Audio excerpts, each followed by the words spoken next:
Siapa yang memisahkan sampah? Sampah itu kita pisahkan mulai dari rumah. Jadi kalau misalnya sayuran dimasukkan kantong kresek sendiri. Jadi yang basah-basah itu dipisahkan dari yang organik ya. Kalau organik itu yang basah-basah, yang dari tumbuhan, dari hewan, dari makhluk hidup, itu ya sampah-sampah sayur, sampah nasi, itu dimasukkan kresek sendiri. Kalau plastik-plastik pisahkan. Nanti yang sampah-sampah itu ya kita misalkan harus dari rumah, semua harus mau misalkan, oh di sini tadi seperti kulit telur pisahkan. Kemudian kalau ada manfaat khusus, misalnya kulit bawang pisahkan, ada kepala ikan pisahkan. Gitu. Jadi dipisahkan itu kalau ada manfaatnya tersendiri yang akan tujuannya untuk misalnya untuk diolah lebih lanjut. Jadi dari rumah memang sudah harus dipisah antara sampah organik sama sampah anorganik. Nanti yang kebuang sampah-sampah sisanya aja, yang sampah-sampah yang bisa diolah, misalnya kulit telur itu bisa menjadi sumber kalsium untuk tumbuhan. Jadi tumbuhan nanti tumbuhnya menjadi subur. Kemudian seperti kulit bawang, kulit bawang merah itu perangsang tumbuh akar, tumbuh ujung daun, cabang-cabang itu untuk perangsang tumbuhan. Kemudian bawang juga bisa insektisida untuk menjauhkan semut-semut dalam tumbuhan. Nah, jadi ada manfaat tersendiri setiap sampah itu bisa dimanfaatkan. Jadi sampah itu sebenarnya bukan yang menjijikkan kalau dimulai dari rumah. Jadi sampah itu berkah kalau yang mau mengolah. Jadi nggak akan bau karena kan tidak dicampur-campur. Kalau sampahnya semua dicampur, itu yang kadang menjadi bau, orang jijik. Tapi ketika sudah terpisah-pisah, enggak. Kenapa demikian? Untuk mudah mengelola sampah ini. Nanti ada yang dibuang ke tempat sampah, tapi ada yang dimanfaatkan, minimal manfaat untuk keluarga, untuk rumah tangga. Nanti kalau misalnya ingin berbisnis, wah itu lebih besar lagi, membuat pupuk cair. Dari pupuk cair bisa, kalau rajin, kalau punya waktu banyak, bisa bernilai bisnis, bisa menghasilkan uang. Jadi sampah itu berkah bagi orang-orang yang mau mengelolanya. Gitu. Jadi dari rumah ya, semua orang harus ini. Menurut peraturannya juga sebenarnya ada. Dari rumah itu sampah sudah mulai dikelola. Bukan asal buang, tapi dikelola, dipisah-pisah. Ya.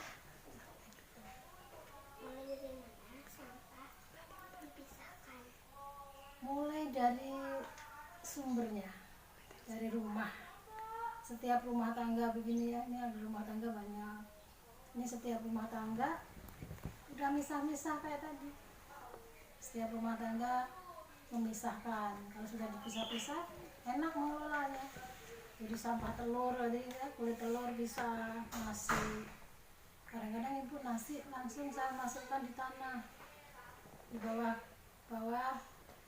pohon. Tapi itu bisa diolah juga menjadi pupuk cair. Bila difermentasi dengan E4 molase itu bisa menjadi lebih lama ya, lebih lama digunakan untuk ini ya, memupuk tanaman. Jadi mulai dari rumah tidak di tempat sampah, dari rumah. Jadi kesadaran masyarakat itu harus mengerti dan paham bahwa sampah sudah mulai dipilah dari rumah, dipisah-pisah.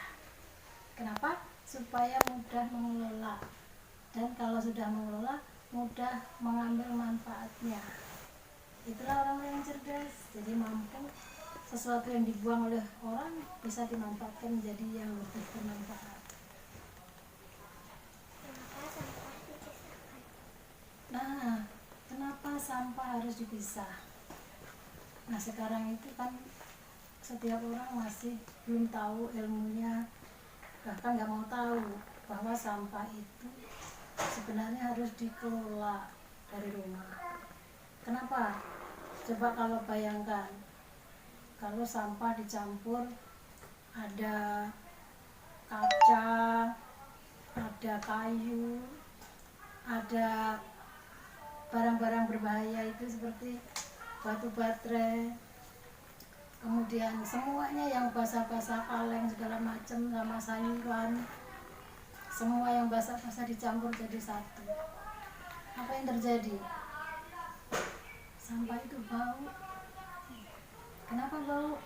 Karena sampah itu bereaksi kimia antara kaleng sama nasi-nasi basah, antara air, antara oksigen itu jadi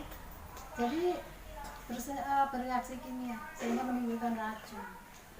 Apalagi sampah berbahaya, bekas-bekas baterai itu berbahaya sekali kalau harus dicampur. Makanya kenapa dicampur? Ini akan menimbulkan reaksi kimia dan berbahaya dan susah mengelolanya. Coba, apa kita mau mengambil kepala ikan, mengambil kulit telur? Nggak bisa kan, nggak mau kan, udah campur sama sampah sehingga mudah mengelola. Kenapa harus dipisah? Satu, mudah mengelola, mengambil manfaat sisa-sisa sampah, sisa barang yang terjual, jadi bisa dimanfaatkan untuk pupuk cair, untuk kompos, membuat kompos. Jadi dipisah dulu, sayur-sayuran dipisah, ditaruh di wadah aja, ini ada akan menjadi kompos sendiri. Biarkan di lubang, biarkan aja setiap pupuk sayuran masukkan di situ, dibiarkan 1 bulan 2 bulan udah jadi tanah, bisa untuk memupuk. Kalau dipisah, kalau dicampur, kaleng campur sampah-sampah basah, beracun, bereaksi kimia, berbau busuk, banyak mengundang bakteri dan kuman. Ya, dia tanahnya jadi rusak karena ada sampah-sampah yang bercampur. Bagaimana cara ibu memilah sampah selama masa pandemi ini? Nah, cara memilah sampah ya tadi, bekas-bekas nasi kita pisahkan. Karena saya tidak membuat kompos, saya membuat pupuk cair. Jadi yang sampah-sampah yang tadi misalnya bekas nasi, langsung saya kasih di tanaman, campurkan dengan tanaman itu, nanti 1 bulan sudah campur menjadi tanah gitu. Jadi memang sudah dipisahkan terus diolah, kemudian sampah-sampah yang tadi setelah diolah ya tadi dibuat kompos dan buat pupuk cair gitu. Yang ibu lakukan untuk memanfaatkan sampah anorganik selama masa pandemi ini? Anorganik itu sampah organik atau anorganik? Anorganik.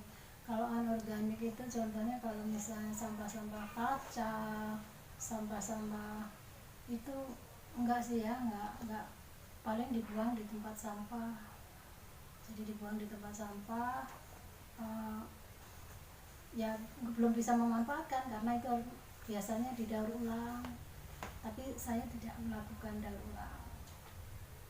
Kalau bisa misalnya sampah-sampah plastik itu didaur ulang atau dijual di tukang apa namanya, barang bekas ya, itu bisa diolah lagi menjadi berbagai macam ember ya, diolah lagi plastik itu menjadi bentuk lagi yang baru. Tapi kalau saya paling memanfaatkan botol-botol aqua bekas itu untuk menyemaikan tadi bibit-bibit pepaya tadi, saya taruh di sana tadi, saya pakai untuk menyemaikan, saya potong 2 untuk menyemaikan. Tapi yang lain lebihnya dibuang Saya lebih memanfaatkan sisa-sisa sampah organik. Yang anorganik kebanyakan dibuang, paling botol plastik aja gitu. Assalamualaikum warahmatullahi wabarakatuh. Sekian presentasi atas ilmu dan informasi yang Ibu berikan. Saya menjadi tahu mengenai pemilahan sampah di masa pandemi ini. Assalamualaikum warahmatullahi wabarakatuh. Sama-sama, Ibu sangat bangga kalian masih kecil, baru kelas 2 sudah ingin membuat karya ilmiah. Ibu sangat bangga sekali. Semoga kalian di masa depan menjadi lebih pintar, cerdas, sehingga bisa menjadi pemimpin bangsa ini yang peduli terhadap lingkungan di kala apapun. Semoga bermanfaat. Assalamualaikum.